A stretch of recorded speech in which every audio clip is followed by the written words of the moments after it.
So let's get started then with the prayers. Paula, if you do the honors.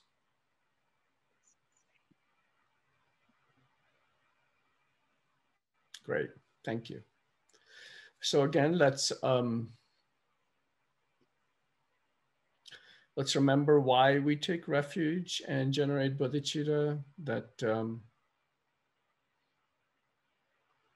we are under the causes of suffering continuously, and all beings just like us are all facing disappointments, pain, worry, anxiety, and so many other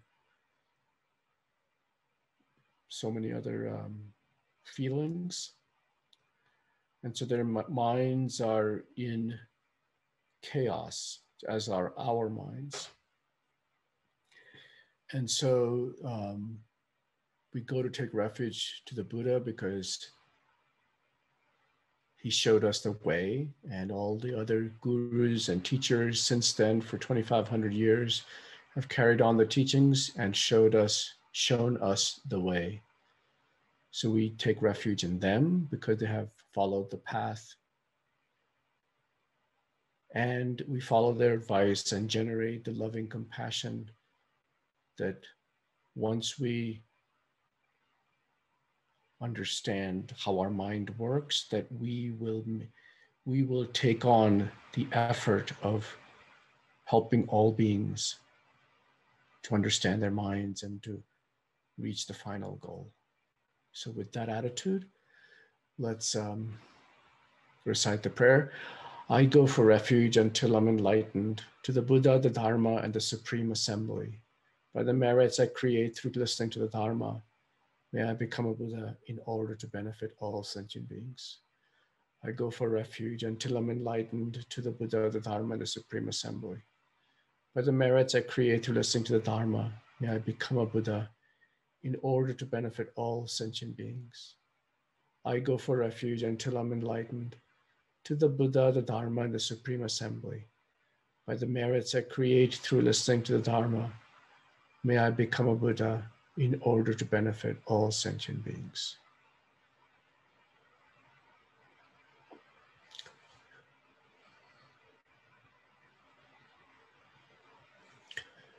How wonderful it would be if all sentient beings were to abide in equanimity, free from closeness of attachment and distance of hatred. May they abide in equanimity. I myself will cause them to abide in equanimity. Please, Guru Deity, bless me to be able to do this. How wonderful it would be if all sentient beings were to achieve Buddhahood. May they achieve Buddhahood. I myself will cause them to achieve Buddhahood. Please, Guru Deity, bless me to be able to do this. How wonderful it would be if all sentient beings were free from suffering and the causes of suffering. May they be free from suffering and its causes. I myself will cause them to be free from suffering and its causes. Please, Guru Deity, bless me to be able to do this. How wonderful it would be if all sentient beings were never separated from the happiness of higher rebirth and liberation.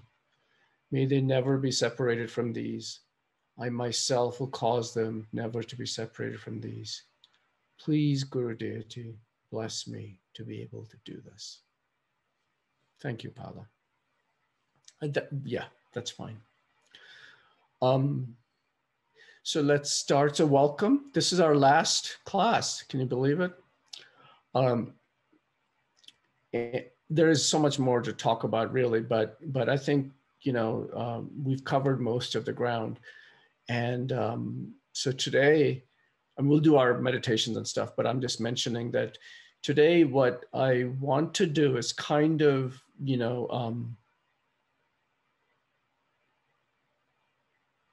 bring the, we've been talking about the mind and its potential and so forth and so on, right? So kind of bring that to our daily lives and how it affects our lives and how we can, how the Rinpoche says, and as well as how the teachers and the scriptures say to apply it to our life, right? How we can use these teachings to watch our minds so that we ourselves become better people and help others become, better people and rise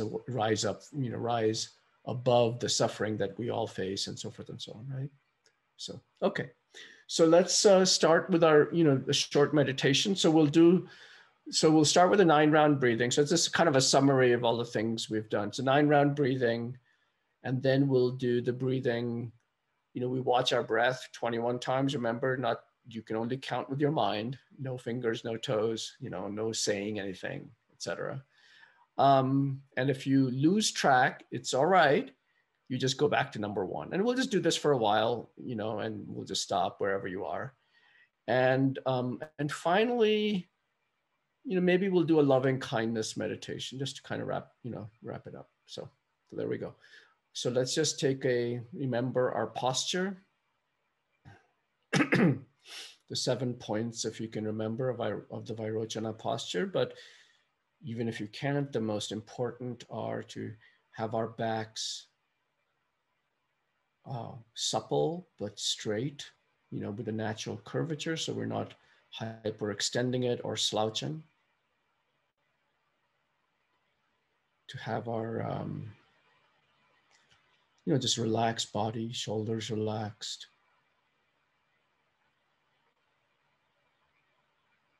And eyes open. If eyes either closed, usually they instruct to leave it open so that we're open, but just barely open. The eyelids almost close, and the gaze is resting without any focus, just somewhere like maybe a few feet in front of us. So we're not really concentrating on any object. We just kind of leave it. The eyes just kind of gazing into space, a few feet in front of us. So that's our posture. And then we do the 9-round breathing meditation. So we take 3 deep breaths with our right nostril, exhale with the left. 3 deep breaths with the left nostril, expel with the right. And then finally, breathing through both nostrils and coming out through both of them. So we'll just start doing that. And you can use our fingers. Sometimes people use their fingers to close off the nostrils, using your right hand. If you're going to do that, use your right hand to close off the nostrils. So you can do that.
So when we have quietened our mind somewhat with the 9-round breathing, we can now watch the breath using the, you use a concentration meditation with the breath as the object.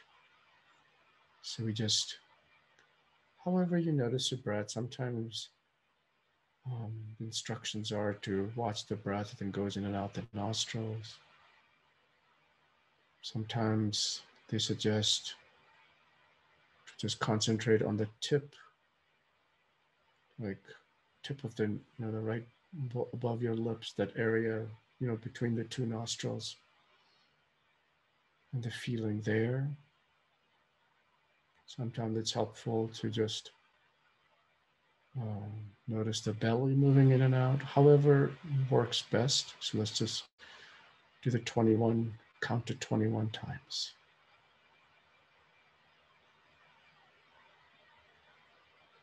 And as you breathe out, you count 1, and then breathe out, count 2, like that.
So when you're ready, you can gently bring your mind down to the level of the heart.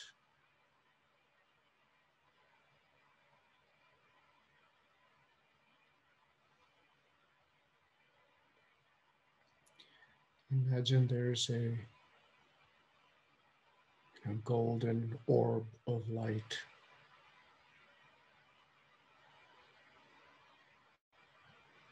So you can stabilize that. It's maybe the size of a,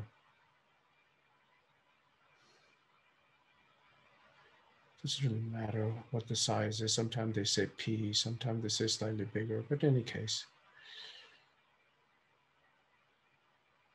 But it's light of our Buddha nature, our compassion, our Dharmakaya, all our greatest potential.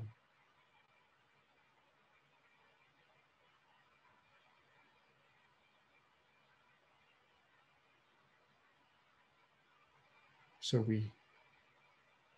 it's not like we have to develop it, but rather it's there already since beginningless time.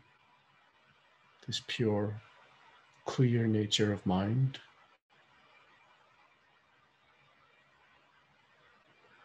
However, it's been clouded by our negative, the consequences of our negative actions, our ignorance, all our desire, clinging and grasping, and so forth and so on. So it's been clouded by that fog, if you will, but it's there.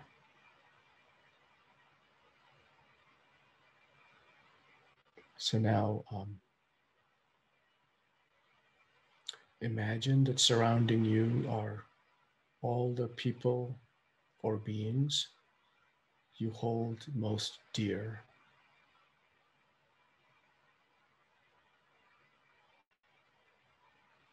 So people in your family, your friends, your children, your parents, your pets.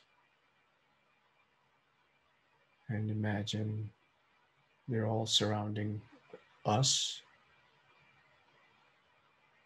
And we look on them with love.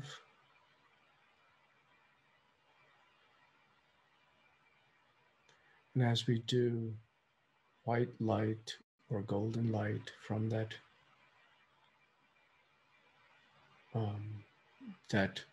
ball of light in our heart. So white light spreads or pours into all those beings around us, clearing away their suffering, their ignorance, their pride, their jealousy, all the causes that make them angry or anxious, disappointed, feel pain. And instead is replaced by joy, bliss, calm, peace,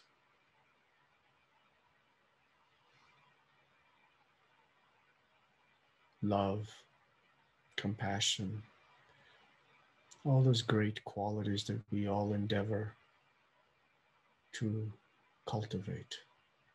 So for a few moments, let's imagine that light pouring into them and they actualize their potential.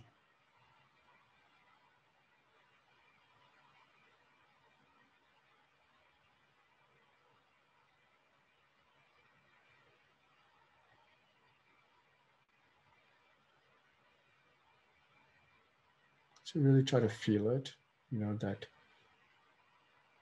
the love that we feel for them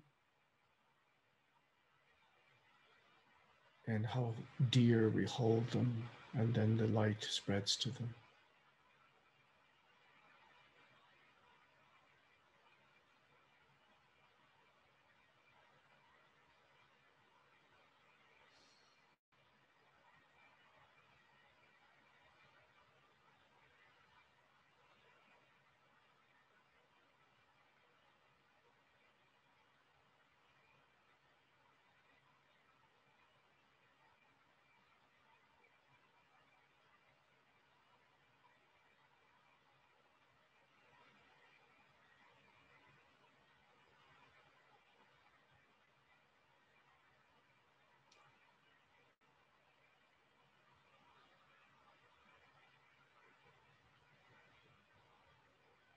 And then surrounding them, the people we love, or the people we have trouble with. They use the term enemies, but I don't think we really have enemies, but people who annoy us, people who make the backs, the hair on our backs rise up, whatever they call it. People we try to avoid. People who bring up anger in us, jealousy, whatever it is.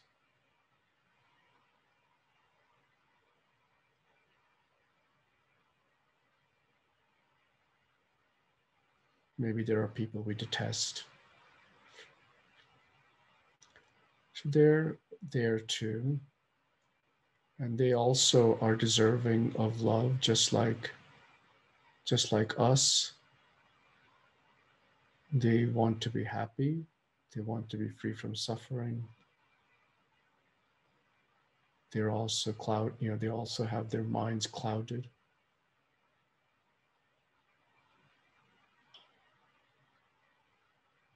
But they also want to actualize their potential, even if they don't know it.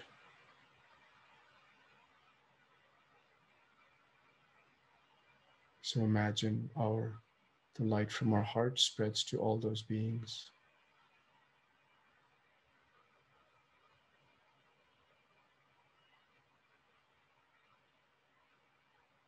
Even if we feel they're not deserving.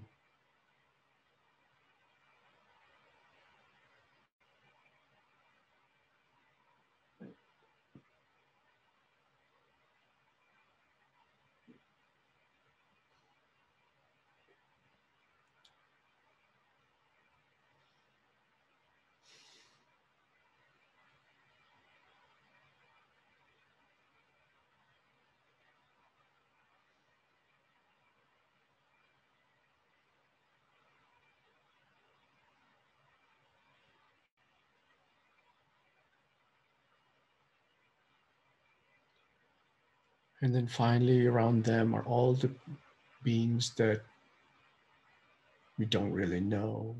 We pass them on the street. Acquaintances, maybe. People we're indifferent to. But there are millions and trillions and quadrillions of them.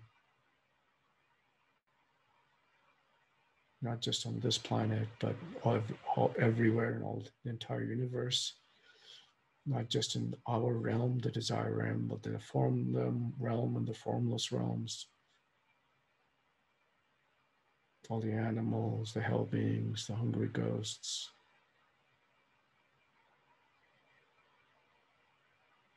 The God realms.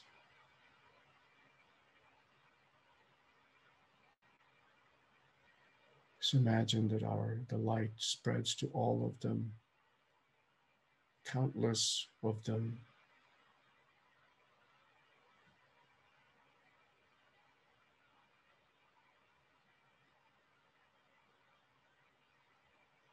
And all of them find what all of us wants, true happiness, everlasting happiness, the happiness that is not contaminated by ignorance, by negative thoughts, negative actions.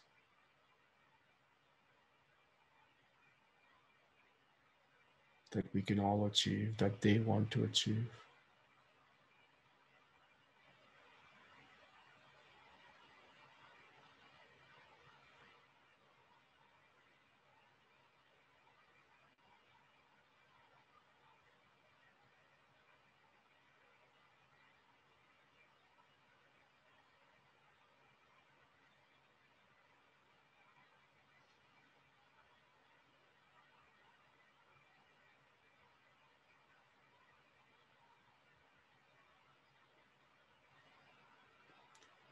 And then when you're ready, you can open your eyes.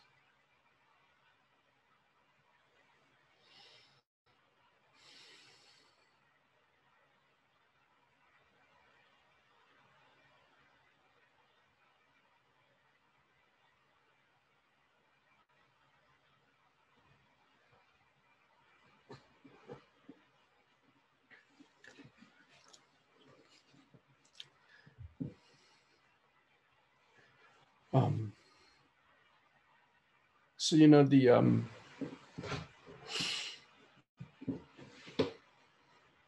so this actually touches on this concept that I don't know if others, I think it's there. I mean, so anyway, Rinpoche calls it Mahayana mindfulness.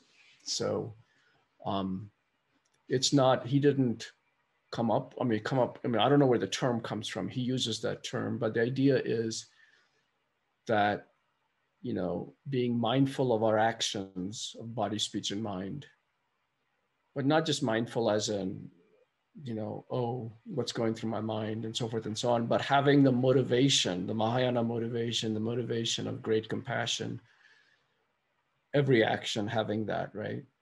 So he actually has he's written, well, there's a book from his teachings, actually. I don't remember what it's called now. I have it.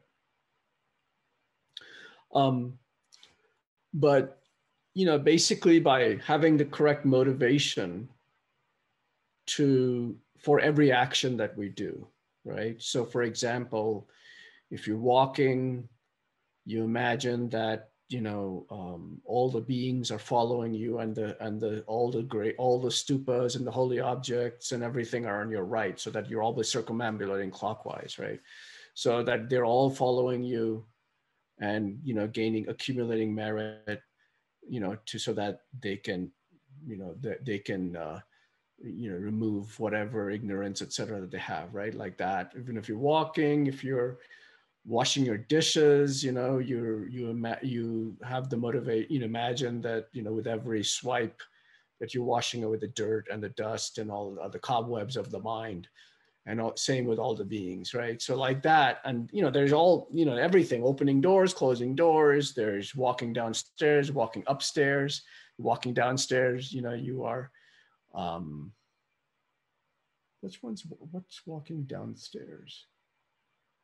Walking upstairs is you bringing all the beings from the hell realms and the animal realms and the preta realms, all that, you know, all those beings up out of suffering with you, right? So that's up. I can't remember what down is now, but anyway. So there's all these, you know, there's everything, and the reason is that, you know, that's one of the things that I wanted to talk about today, is that all of our actions, and this is what, of course, you know, as you take the more of the modules, the Discovering Buddhism module, this module is just an introduction kind of about the mind, which kind of is the basis for everything else, right?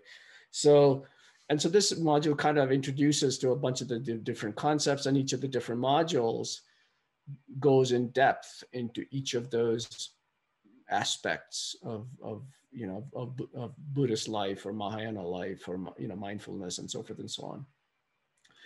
And so one of the main concepts, as you know, is the concept of karma, right? And what makes an action, you know, and so actually before we go there, so, you know that suffering, you know, that, well, karma tells you that suffering and happiness all are based on causes, right? So if there is some happiness that you are, you know, the fact that we are here, we have time on our hands, we have the leisure, we have the fortune, we have the faculties to be able to understand the Dharma, that we have met the teachers who have the, you know, who are teaching us the unadulterated Dharma. All these things are things we take for granted, but they're not for granted at all. And you know, as you study more, as you meditate more, you realize how rare this, you know, well, first of all, how rare the human life is, number one, how rare the human life is where we have, you know, roof over our heads and our basic needs are met, so we don't have to worry about those kind of things. And we, you know, and we have time, like we have jobs, or, you know, either we're retired and we have time, or we have jobs that allow us to have time, you know, leisure in which to, you know, cultivate, you know, think about these things, meditate, you know, all these things, right? And so there's, you know, there's whole meditations on this, right? And all of this is, is not by chance. It's all because we have created the causes, most likely in previous lives. We have created the causes, well, certainly to have a human life, etc., all created in the previous lives. So created causes in previous lives, you know, to enjoy this life that we have, you know, to be able to, you know, have spiritual endeavors. You know, if you think about how many people in this, just in this world, I mean, we're only talking people, we're not even talking animals and et cetera, insects, et cetera, but just people, how many people there are in this world, it's 7 billion people. You know, how many people have, you know, don't have to worry about where the next meal is coming from, right? When you have that kind of anxious mind, it's very hard to think about bigger things like what we're doing, right? So, you know, so how many people don't, you know, have jobs? How many people have the leisure? I actually did you know, when you're, sometimes when I'm meditating, you know, my mind goes off in other directions. And I actually did a calculate, you know, how many people have come in touch with the Dharma. You know, you kind of narrow it down, and there's only like a few 100,000 among all the people in this world who are like us. And I'm not talking just Buddhists, right? I'm talking about people who are really, you know, making us have a spiritual endeavor, whatever religion that might be, right? So it's very, very rare to have, you know, to be doing what we're doing, and all because we have striven, I don't know, whatever the term is, participle, I guess. We have, been in this endeavor for many, many countless lives, right? And, you know, and so the suffering that we face, or happiness that we face, or the suffering that we face, right, are all because we have created the causes for it, right? So whatever's, you know, and suffering, if you remember, the definition of suffering is, in Buddhism, is getting what you don't want and not getting what you do want, right? So that's basically how suffering is defined. And so, you know, all this suffering is really because of these causes, right? And the reason we talked, you know, I glanced over it, you know, a few times ago, that it's because of this, our constant, you know, this ignorance that we have, right? Not understanding what is important and what isn't, in a way, right? Not understanding the nature of reality. But what that really means is that we are grasping at things, external things, that we think are going to bring us happiness. But unfortunately, by their very nature, they are dependent on causes and conditions, they're dependent on parts, they're dependent on labels, so forth and so on.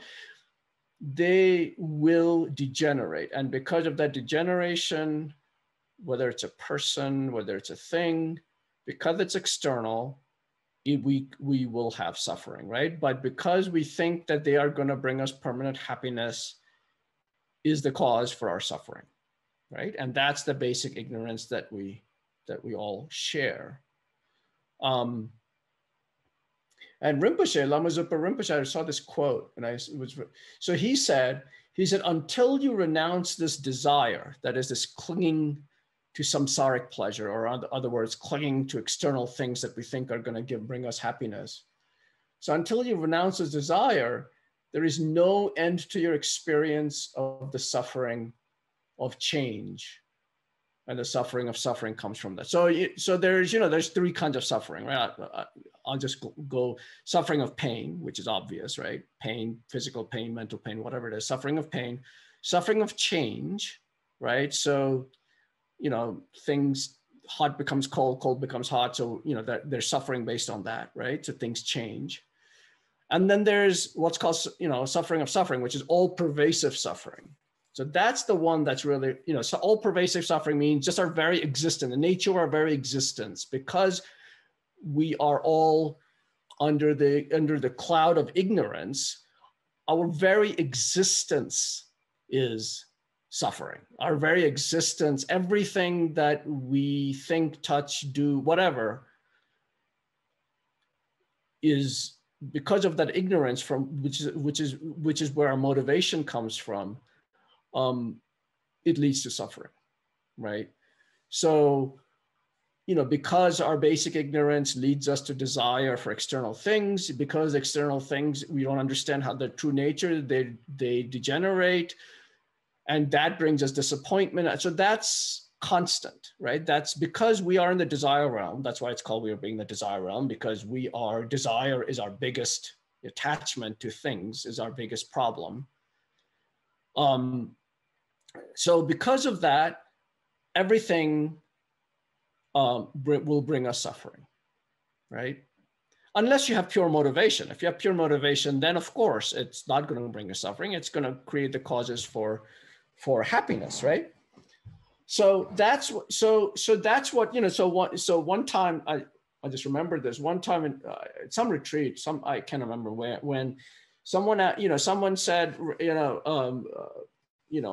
where does free will stand in all this? If karma kind of governs all of our behaviors, and so where's free will? And he just laughed. He said, you don't even know what free will is, because while you are under control of this ignorance, you have no control. You are just thrown from life to life, from action and experience and reaction, right? Constantly. I mean, there's free will in our kind of little, micro sense, right? That in our lives that we think we have. But then there's a macro free will, which is basically we have none whatsoever, because we are totally under the control of karma, right? And that's what the Buddha talked about, right?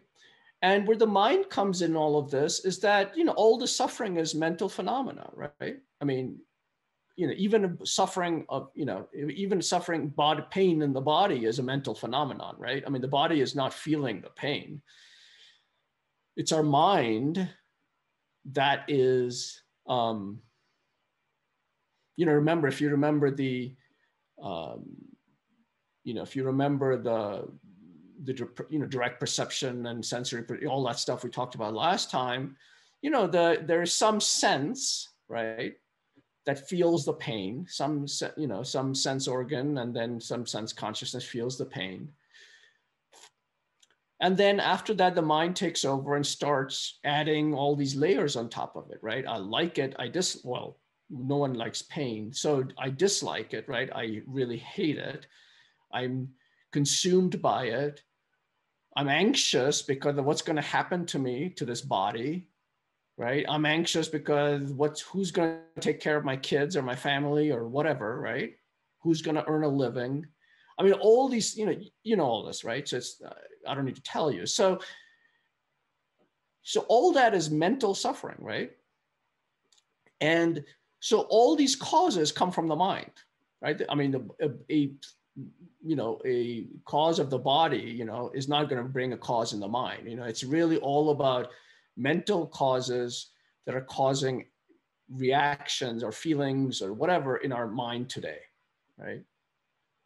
So the root causes really come from our past continuum of our mind, right? I mean, whether in this life, we've created something in this life in our mind, or we have created something in a previous life because of, some action of body, speech, or mind, created this karmic tendency, karmic seed, which comes to fruition now, which brings up all these, mental suffering, right?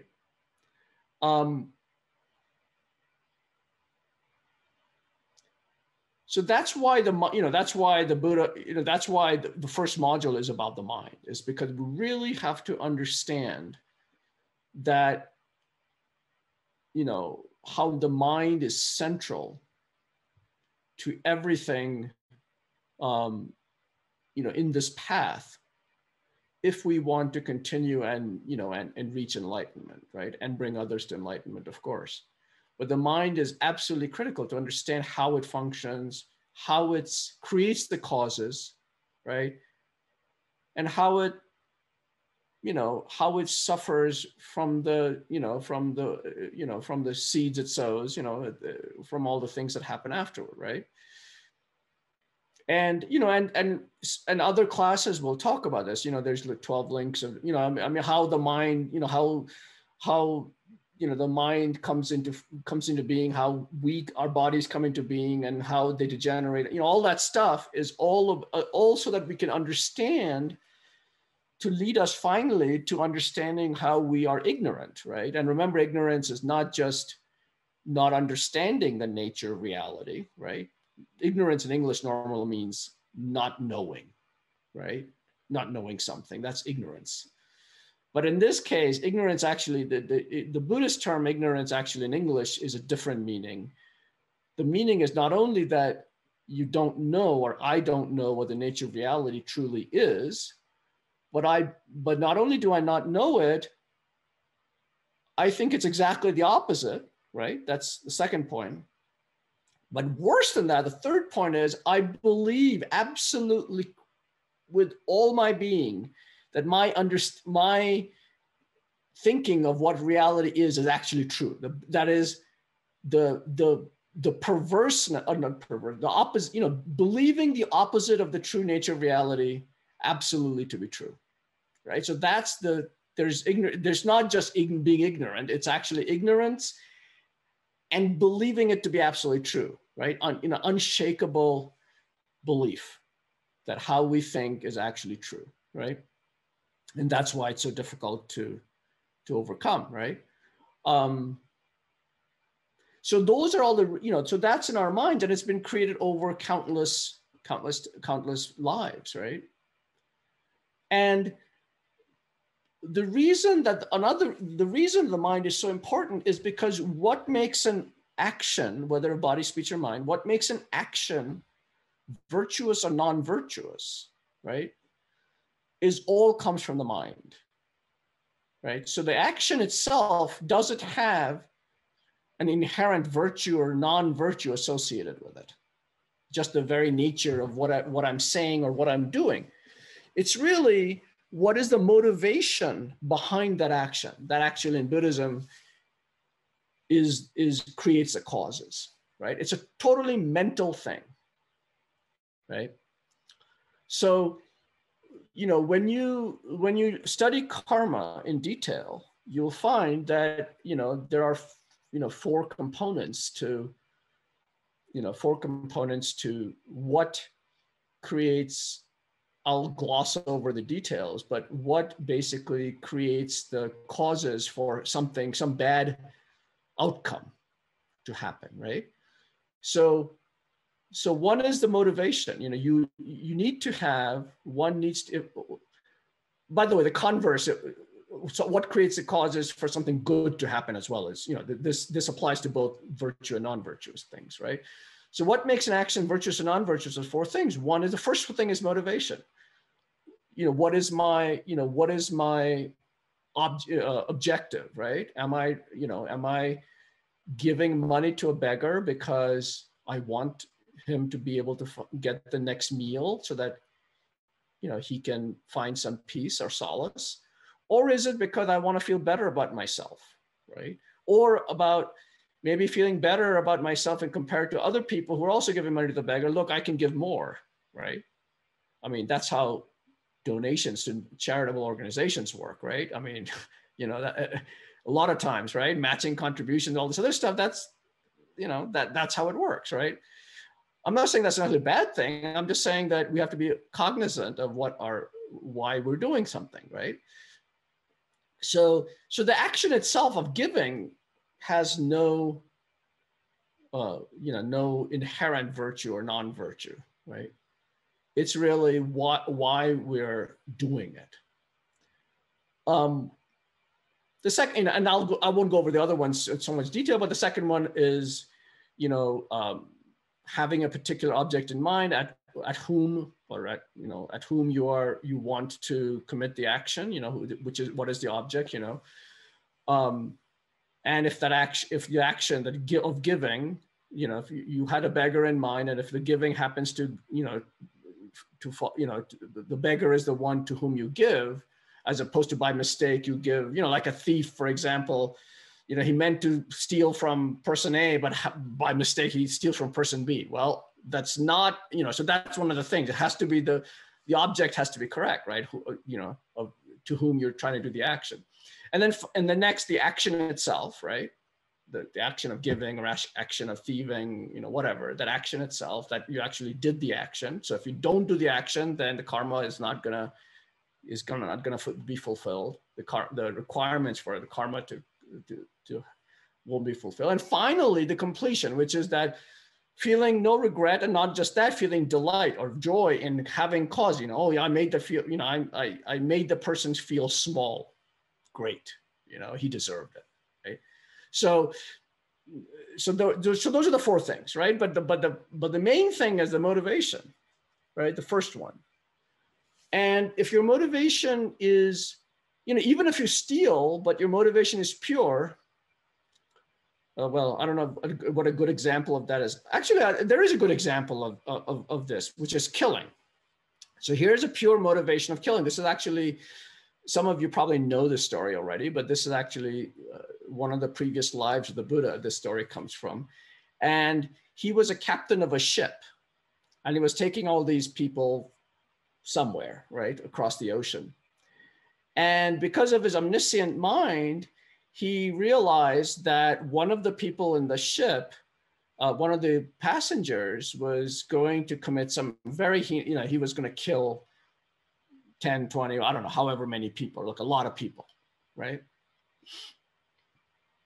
Now, the Buddha felt great compassion, not only for the people who were going to get killed, but the person who was going to do the killing himself, because that is one of probably the most heinous, well, killing your father or mother, that's probably the most heinous, but killing anybody is pretty heinous and creates all causes for just countless lives of,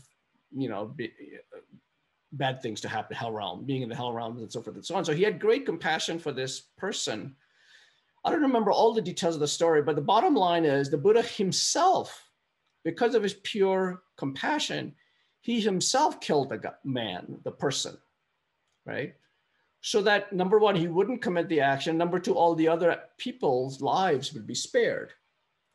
Now, the story goes that because, he did commit a negative, in our ordinary minds, a negative action, he did somehow end up in the hell realms, but for an instant, because of his great nature, whatever, because of his lack of ignorance and so forth and so on, there was almost no consequence, right? So that's an example. I mean, that story, that story is an example of how a something that we would normally consider truly awful, just because of the mind, just the motivation of the mind, but not only that, but the pure nature of the Buddha's mind, right? So, it's that kind of mind can do almost no negative things, right? So that's an example of how motivation is key, right? And the reason I'm bringing all this up is because, we have to understand that that's where everything comes from. Everything comes from our mind, right? And what makes virtue virtuous and what makes non-virtue non-virtuous is our mind behind the action. And so actually, one of the things that Lama Zopa Rinpoche actually advises all his students is that, he said that, one of the things about Mahayana, I talked about Mahayana mindfulness, and one of the things in Mahayana mindfulness is always to have the correct motivation, right? And he said, when you wake up in the morning, the first thing one should think, if you want to really have Mahayana mindfulness, the first thing one should think is how wonderful that I have another day. So that wasn't a given, right? I mean, I also did a calculation, one of my meditations, how many people die overnight in the 8 hours that I've been sleeping. And I can't remember the number now in the world, but there's hundreds of thousands of people die overnight you know, in those 8 hours. So I could have easily have been one of them, right? So how wonderful it is I have another day, seriously. And the second thing is, whatever I do today, this is his advice, to think, whatever I do today may only be beneficial for others, right? But whatever I do, meaning do in my body, speech, and mind, right? All three things, all three doors. So whatever I do today may only be of benefit to others. And that's really powerful, you know, because it sets their motivation for the day. And he advises this for all his students. So actually, you know, it becomes automatic, you know, you don't even have to think about it, because now I don't even get up from bed. I mean, the minute I open, you know, like I'm half awake, I'm about to open my eyes, you know, the thought just automatically goes through my head. I'm not saying that motivation lasts more than a split second, but at least I'm making, you know, the effort is there, right? I think that's also part of it, is to make the effort, right? Over time, one creates imprints, one creates these virtuous tendencies, and it becomes easier, right? And so, and that's why he advises all his students to have this idea of Mahayana mindfulness of every action, you know, washing dishes, doing prayers, whatever it is, you know, walking to school, walking to wherever, taking the train, you know, everything, taking every step basically is imbued with this idea of benefit for others, right? And you know, and also there's a wonderful book called Dear Lama Zopa. If you get a chance, just, you know, it's one. So anyway, Dear Lama Zopa is a collection of letters that his students write to him, right? And, you know, I've written him letters and others have written. So anyway, but letters that people have written to him, you know, facing great obstacles, facing great challenges, and what his advice was, right? You know, people having cancer, people facing, you know, child dying. I mean, all kind of just really, really, you know, very, you know, great suffering. And in almost all cases, you know, he gives the same advice, but in different ways, right? But the advice really is to focus on other people, right? Focus on being of benefit to others, to find that motivation, continuous mental motivation, because with that, because we are so focused on ourselves, you know, the desire realm, we cherish ourselves, right? So we grasp ourselves. So because that focus on, you know, on others actually like opens our hearts, right? And so makes good things happen, creates the causes for, you know, for good things to happen. So that, you know, in almost all the letters, in his replies, you know, it's some variation of that.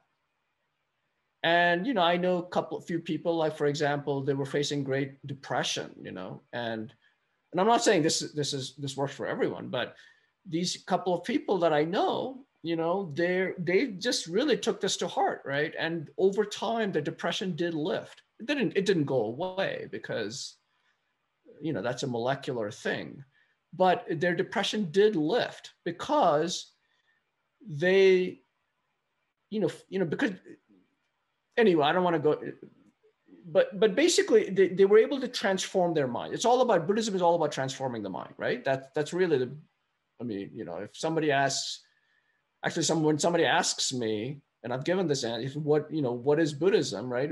How would you describe it? And I would just say it's just different methods of transforming the mind, because according to Buddhism, everything resides in the mind. All our happiness, all our sorrow, all of our everything.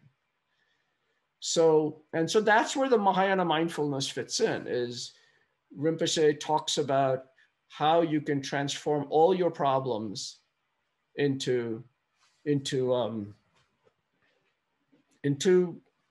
know, peace, or at least, and even joy. You know, I mean, there's actually a well-known book called Transforming Problems into Joy, and you know, all the bodhicitta meditations, all the loving kindness meditations, all of these meditations are focused on just that.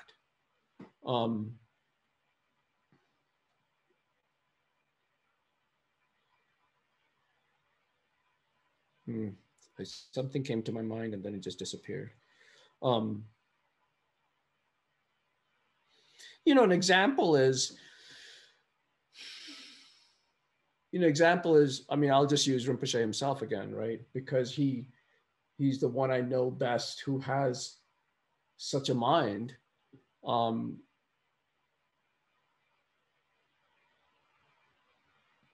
other interesting thing is that, there's, when you develop such a mind, everything becomes effortless. That's the other very interesting thing, right? You don't get tired. They call it, the body has a suppleness, they call it, like where, there's a spring in the, they call it a spring in our step, so age and things, they don't affect you so much. Your mind is in peace. And, you just, like Rinpoche, for example, I mean, he never sleeps, for one thing, right? So he sleeps only in the sense a couple of hours. He will do his prayers at 4 a.m. and he'll kind of like nod his head. That's basically the only manifestation of sleep he gives. Rest of the time, like if you go on retreat with him, for example, he's doing retreat with the students or whatever from 5 a.m. till 9 p.m. or midnight sometime. But nowadays, because after his stroke, his attendants have seriously cut down on his staying up late nights, but and teaching. But like at midnight, he'll stop and then he'll go back to his room and he'll basically, and that's when Asia and Japan has woken up, right? So they've written him all these letters. So he basically starts answering all their letters, right? And he does that till 4 a.m. And then he says, oh, okay, now I need to do my morning practices, right? So he starts his prayers and motivation, all this other stuff. And he does his little, and then, the next day is come, right? So that's the kind of thing where just the mind just is control of the body, basically, right? I mean, right now we have no control of our body, it just does its own thing. But at that, when we're able to, when our minds are clear like that, there's a suppleness to the body, that you don't feel tired. You can make the body do what you want, they say, so like that, right?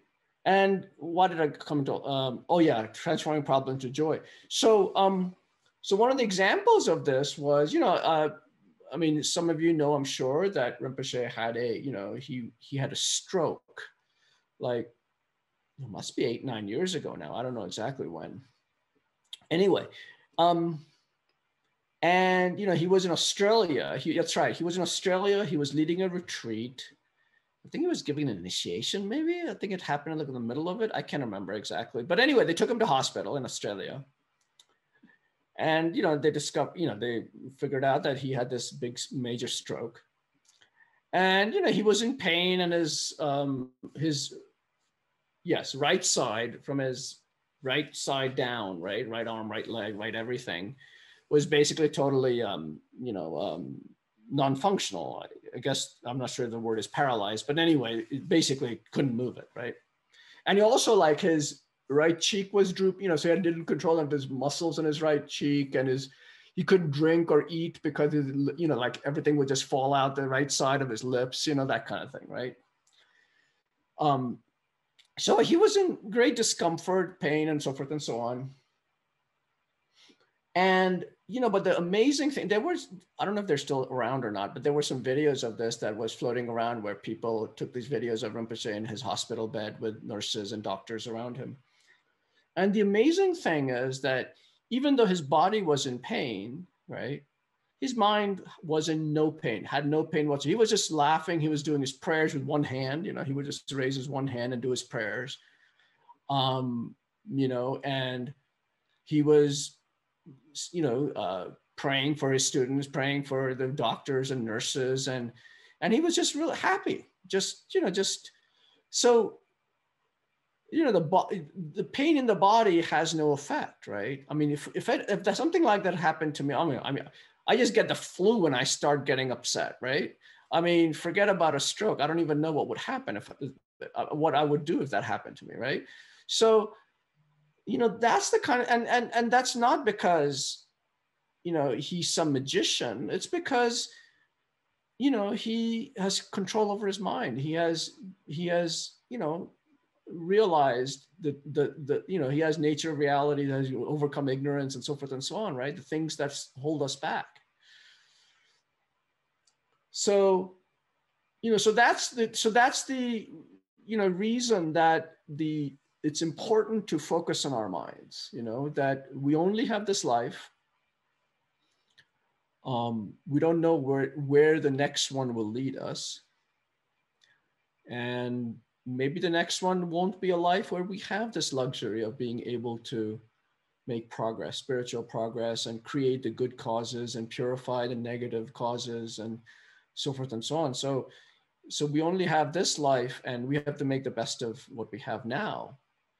And so that's where the Mahayana motivation comes in, is that every moment of the day, we have to be aware of what our senses are doing, that's why, it's useful to understand how the mind works, right? To be able to understand how, my hand is feeling this and my mental consciousness is registering at a second moment, right? The like and the dislike, right? I like it, a hot, cold, all that stuff, right? So to understand that there is a moment between the two, or when we have thoughts, right? That the thought isn't real, right? I mean, even though, when the mind throws up thoughts, we totally believe it's real, right? Whatever's happening in our mind is absolutely real. But even if we fall into the trap of believing it to be real, it's, we're all humans, it's okay, right? But at least having that understanding that there is just a split second, that there is, there's a gap between a thought and what the mind is doing, right? And that's why the meditation on watching the thoughts is so useful, right? It really helps understand all the things that arise during the day. Most things that arise during the day, we're not conscious of because we just don't have that level of mindfulness, right? But there are times when I've seen this myself, is if I have been working on, on my thoughts, watching my thoughts on the cushion,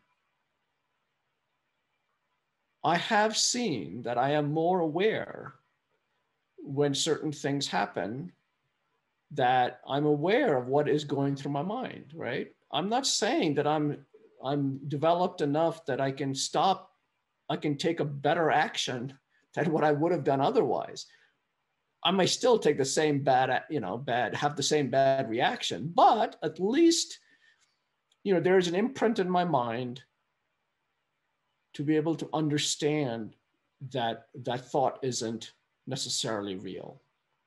And, over time, that slowly just, the gap becomes wider and wider. And finally, we can control once the thought happens, we can take a different path. And that's why, these meditations really do work. They work on our minds, on the cushion, but the real work is that, the meditation on the cushion is just practice. The reason it's called practice, right? It's just practice to what's going to happen in real life when we're off the cushion, right? I mean, on the cushion is just easy part. But it's just like, a musician, practices at home. And, I'm a musician, and there are different ways of practicing so that when you appear on stage, you don't fall apart, right? And but there are all these different things you do when, you know, at home, when you record yourself, you listen to it, you know, there are all these different techniques to try to overcome what's the worst thing that can happen to you on stage, right? Sometimes there are people like who actually will run a mile and then, oh, not run a mile, but run around the block and then immediately pick up I play the violin. So pick up the violin and start to play, right? Because they're trying to replicate the stress of just showing up on stage, right? So when the adrenaline's going, as you know, after you've been running, and you know. So anyway, so that's all practice, right? It's a violin practice. So this is the same on the cushion is the mental practice, right? So when in real life, when the stressful situation occurs, you know, we are aware of the mind and we know what the antidotes are, and we can apply the antidotes, right? So that's the thing you'll learn in, like, for example, I don't know which module it is, how to meditate, maybe, I think. Or establishing a daily practice. I think it's how to meditate. Anyway, where you learn about, you know, like antidotes, right? What to apply when certain mental things happen, what antidotes to apply, and you know, and so that your mind can stay pacified, right? It's not going to change the situation. I mean, you know, the person trying to hit you with a rock is not going to go away, right? But you know, but your reaction might be different. So anyway, so that's why the mind is the first module in this series, and why it's so important. And Lama Yeshe and Lama Zopa Rinpoche, you know, they don't really, you know, everything they speak about is experientially, right?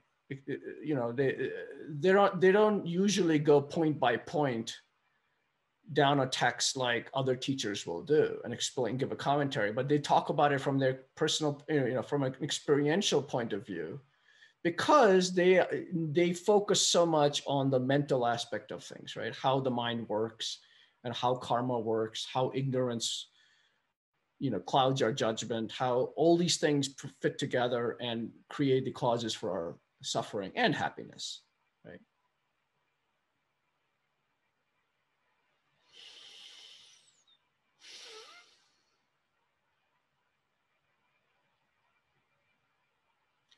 So,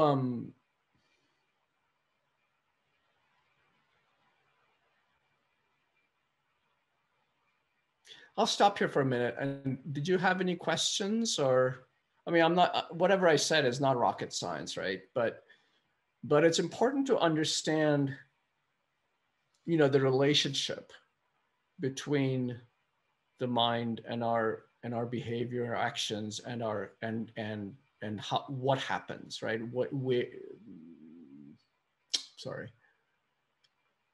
Between the mind, how it creates the causes, and how it reacts to the circumstances that arise because of those causes.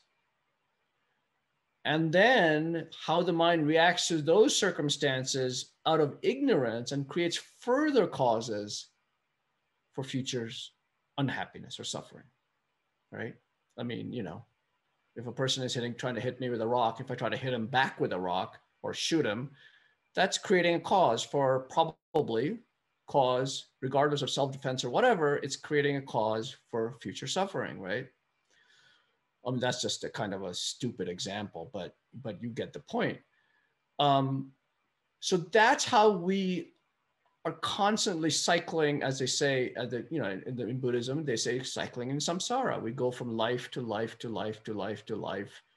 And every life we basically just repeat, you know, wash, rinse, repeat, right? That's basically, you know, that's basically what we do. And, you know, as long as and Rinpoche said this and really stuck with me some years ago, he said, you know, if you're doing that, you are no different from an animal, none whatsoever, right? It's instinct. You're basically running on instinct. Someone who doesn't make an effort to understand the mind, how it works and how it fits in to our very nature of our existence, is no different from an animal that, you know, is born and, you know, consumed, or not consumed, but controlled by its instinctual, you know, looking for food, finding shelter, reproducing, and trying to ward off enemies, right? I mean, that's basically what an animal's life is, right? And so if we are if we don't make an effort to work on our minds, then that's pretty much all we're doing too. You know, when you think about it, you know, we're reproducing, we're warding off enemies, we're trying to find food and shelter, you know, eating, what else? And make ourselves, maybe animals don't have as much making ourselves feel better about than everyone else, right? That thing maybe isn't there so much, I don't know. But at least for humans, that's a big one, right? The inflating the self, you know, having inflated ego and all this other stuff. So that's an extra bit, I guess, for humans. But other than that, we're no different. So, so it's really incumbent on us to understand how the mind works and try to take control of it. That's the basic bottom line. From Buddhist point of view, of course. So it all comes back to the mind. That's something that Lama Yeshe said. He said, mindfulness is the most important thing, right? So by the way, mindfulness and alertness are two different things, right? So mindfulness is knowing. So mindfulness specifically in meditation, right? And this is going to be covered, I think, and I think how to meditate covers this. But mindfulness specifically is actually, you know, as in everything in Buddhism, there's a specific definition. So there's a definition for mindfulness, which is that whether in meditation or otherwise, but usually with respect to meditation, knowing the object and then recollecting and remembering the object. So in other words, if your object is a breathing meditation, the object is a breath, right? So mindfulness is the mental factor. That's one of the mental factors of the mind, the mental consciousness, where it remembers what the object is and tries to focus on it, right? So in this case, the breath, right? In other cases, you know, it might be compassion. In other cases, it might be love. In other cases, it might be a visual image or whatever it is, right?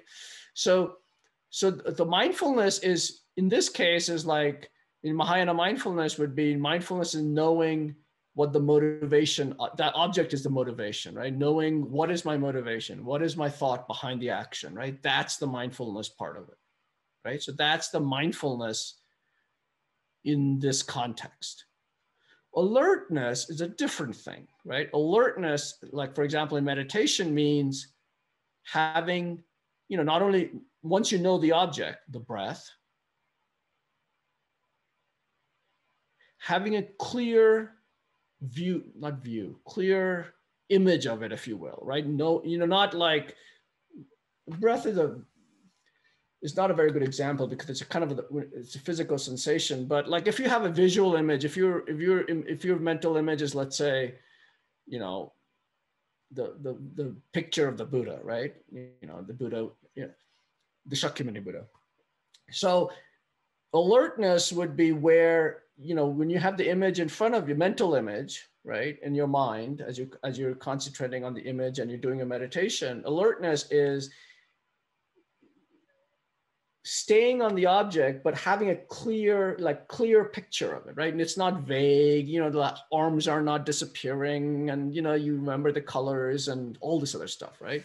So having a clarity of the object, right? So same way, you know, alert, you know, so in daily, you know, doing this stuff on meditation on the cushion allows you during the day to have that mindfulness and the alertness, right? The clear view of what my attitude is supposed to be. What is my attitude right now, right? That's the alertness. And the mindfulness, the recollecting, what is it what is the ideal attitude, right? Ideal attitude, of course, is having the beneficial motivation of altruism or benefit and so forth and so on, right? So,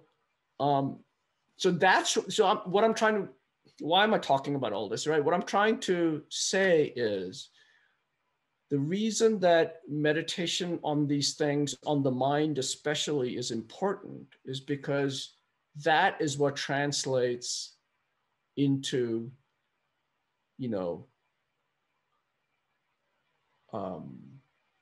that is what translates into what they call this, subduing our action, having control of our actions, right?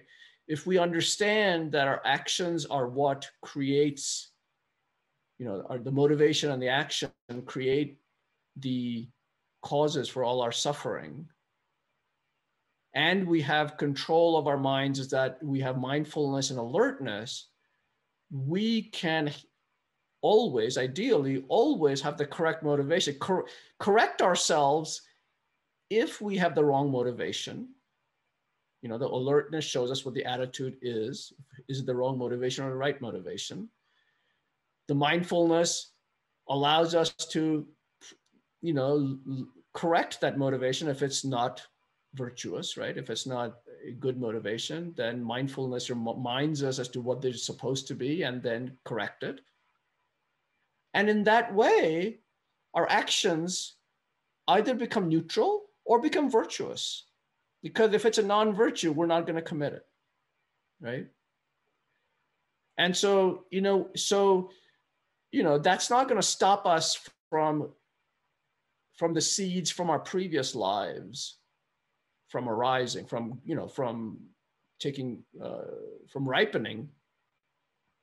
But it will stop us from creating further negative seeds, right? Which is a big thing, right? I mean, if you think about it, right? I mean, that's the first step, right? Is not create any future negative seeds that will ripen in the future. That's number one. And number two, if we are able, if we are doing a virtuous action, not only is it not creating a, negative merit, but it's actually creating positive merit. You're accumulating merit, right? So it's actually whatever, you create, it's a twofer, right? And then finally, of course, the other thing is to purify, right? If we are able to purify our actions, then we are able to remove previously created seeds, right? So that's why the Vajrasattva, the evening express meditation that we call it, right? That's why that's so, that's the other thing that Rinpoche says is like, you wake up, you think about those two things. You have the Mahayana mindfulness, the Mahayana motivation, right? Before you go to bed, it's a bookend, right? You basically go and purify all the negative things you might have done, and in previous lives actually as well. And that way you're always creating merit and purifying, right? And that way you are making the best of this life so that our next life will again, hopefully be a human life with all these leisures and the leisure and the opportunities that we have. And we continue to meet our teachers, meet the Dharma, and so forth and so on. So that's the reason, that's the mind again, right? And by the way, do you know what is the cause for a human rebirth? It's actually ethical behavior. So if one engages in ethical behavior, one doesn't do any negative actions of body, speech, or mind, right? The 10 non-virtues, the 10 non-virtues are the non-virtues of the body, which is killing, stealing, sexual misconduct, three non-virtues of the body. 4 of speech, which is lying, harsh speech, like cursing, things like that, divisive speech, like coming between two people who are in a relationship, or coming between, creating divisiveness within the spiritual community, that like that. So harsh speech, divisive speech, and gossip, idle speech, they call it gossip. And gossip is included in there because it has every little gossipy thing that we do has very little consequence, right? Very little consequence. But we do it so much that it's like, the whatever little in quantity, like the quantity just over, you multiply all the time that you gossip by the little bit, it's almost like, stealing or whatever, right? So that's why they say that's included in this. So anyway, so those are the 4 of speech. And then there's 3 of mind, which is wrong views, not believing in karma, not believing in, that actions have consequence, so forth and so on. Wrong views. There's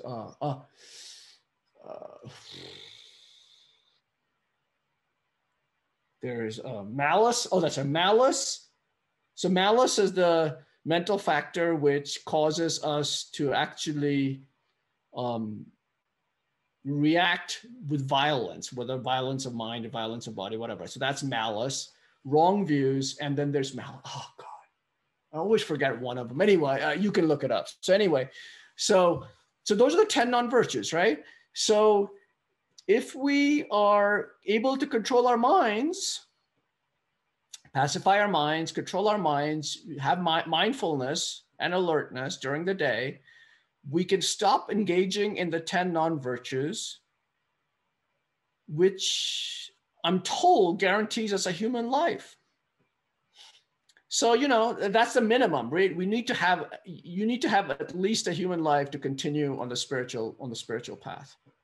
So that's why, conquering our minds is so important, because that's the door that leads to everything else. Okay. I think I'm pretty much done, unless you have anything you would like to say, or questions or comments, or did I make any sense or not make any sense? I mean, so I can ramble. I tend to ramble, so.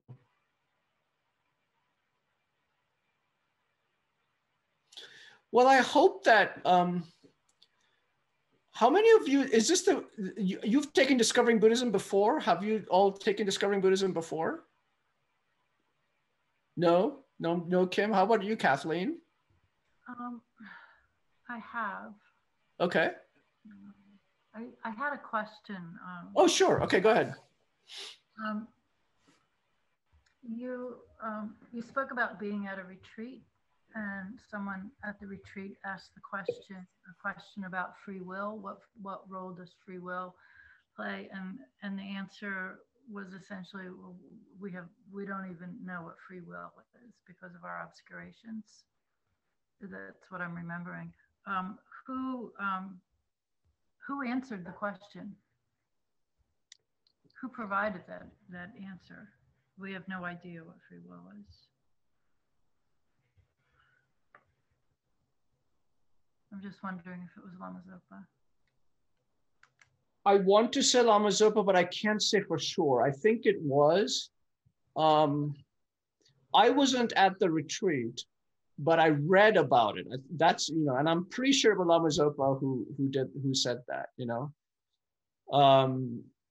Unfortunately, that's all I can, it just stuck with me, but not who necessarily said it, So yeah, sorry, but that it might have even been, it might have been Lama Yeshe. I think it was Lama Yeshe. It's in one of his books. It's in one of the books, like the Lama Yeshe Wisdom Archive books, those little books. I think it was one of those books. There was a question a student had posed to him. I think that's where it came from. Okay, thank you. Sure. Okay, so anyways, the reason I was asking about Discovering Buddhism is because I hope that you take the following classes, right? The ones that follow after this, because they only expand on, I went over so much stuff and just glossed over it, because this is supposed to be kind of just the base, to create a basic understanding of a platform, if you will, on which to build all the other concepts, right? And the Discovering Buddhism modules all follow like step by step. You know, if you know about the Lam Rim, Lama Tsongkhapa's, you know, that's what originally really attracted me to this path, was because, you know, it doesn't just say, oh, you know, I grew up in a different religion, and, you know, there I felt that it was just kind of said, okay, this is what you need to believe, right? But here it was kind of like, okay, you don't need to believe anything I tell you. That is, the Buddha tells you, right? And you don't need to believe anything I tell you, but just go step by step. At each step, you just have an open mind, and you just think about the things I'm telling you, do the meditations that I'm telling you, and you just see if it's not true or not, right? And once you gain that first level of realization, then you build on that. You go to the next one, then you go to the next one, then you go to the next one. And finally, look, you might just get enlightened. I mean, it's gotta be easy, right? It can't be any easier than that. But, you know, that's the beauty of Lama Tsongkhapa's. You know, he was the one who, for the first time, synthesized the Buddha's, all the Buddhist scriptures, commentaries, all the knowledge, right, into the step-by-step path, right? And so he's making it as easy as possible for us to digest. It can't get any easier, seriously. I mean, it can't get any easier than the path that Lama Tsongkhapa put forward. And then after that, a lot of other Buddhist traditions also took, you know, like did something similar, right? You know, took on that same kind of, I don't know what the word is, kind of approach. So anyway, so I hope you continue to take the Discovering Buddhism classes. Like there's 12 others, well, 11 others, and then there's a retreat. But anyway, and, you know, finally it ends with Tantra and emptiness, you know, like the how we truly misunderstand and are ignorant, right? So, yeah, so I think anyway, I'll stop there. Let's do our final prayers, and, you know, let's do our final prayers. Paula, if you do the honors again, please.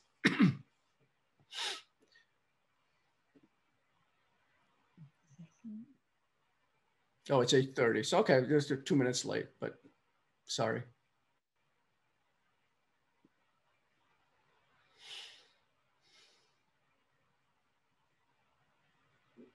Oh, excuse me.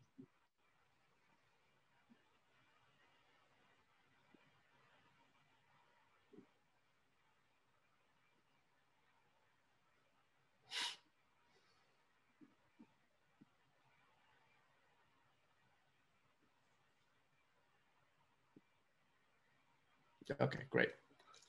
So let's just do, we'll do, since it's the last class, we'll just do the Saint Francis's one. Okay. I really like this prayer because, well, I always like this prayer. And then Rinpoche made it a Buddhist prayer, so it's even better. So here we go. Lord Buddha, make me an instrument of your peace. Where there is hatred, let me sow love. Where there is injury, pardon. Where there is discord, unity. Where there is doubt, faith. Where there is error, truth. Where there is despair, hope. Where there is sadness, joy. Where there is darkness, light. O Divine Master, grant that I may not so much seek to be consoled, that is happiness for the ego, as to console, to be understood as to understand, to be loved as to love. For it is in giving that we receive, it is in pardoning that we are pardoned, it is in dying, having practiced, that we are born to eternal life, from happiness to happiness, up to full enlightenment.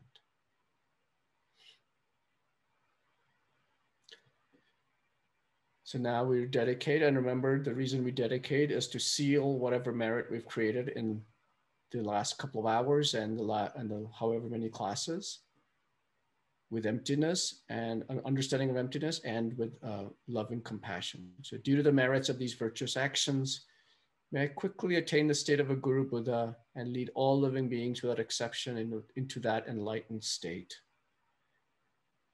May the precious Bodhi mind, well, it's a different version. May the supreme jewel bodhicitta that has not arisen arise and grow, and may that which has arisen not diminish, but increase more and more.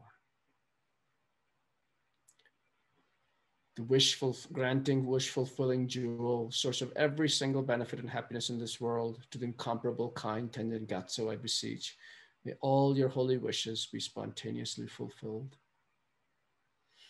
You who uphold the subduer's moral way, who serve as a bountiful bearer of all, sustaining, preserving, and spreading Manjunath's victorious doctrine, who masterfully accomplish magnificent prayers honoring the three jewels, Savior of myself and others, your disciples, please, please live long.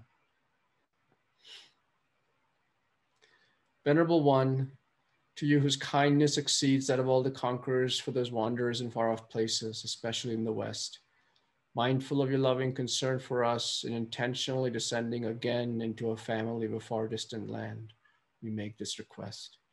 O Lama, please, please live long. Now, I don't know why His Holiness's one is the first one. Usually your rude gurus goes first, or the visiting teacher who's, who your retreat is with goes first, and then all the other gurus. But anyway, it's okay. Well, thank you very much. I will see you again, I'm sure, very soon. Until then, stay safe and keep practicing.